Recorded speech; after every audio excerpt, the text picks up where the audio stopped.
രണ്ട് കാര്യത്തിന് വേണ്ടിയിട്ടാണ് യേശു ഇവിടെ വരുന്നത്. ഒന്ന്, പ്രവാചകന് വേണ്ടിയിട്ട്. രണ്ട്, ദൂത് കേട്ട ഈ രണ്ട് ഗോത്രത്തിന് വേണ്ടിയിട്ട്. ഹല്ലേലൂയ. മനസ്സിലായോ?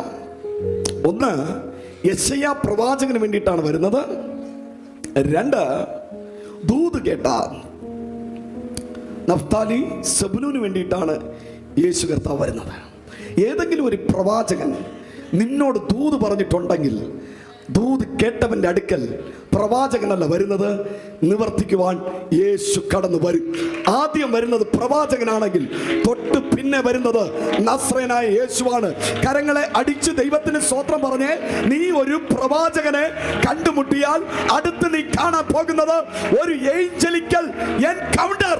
ഒരു പ്രവാചകൻ നിന്റെ തലയിൽ കൈവച്ച് പ്രോഫസി പറഞ്ഞിട്ടുണ്ടെങ്കിൽ, ഒരു പ്രവചന ദൂത് നിന്റെ ചെവിയിൽ കേട്ടിട്ടുണ്ടെങ്കിൽ, നീ യേശുവിനെ കാണും.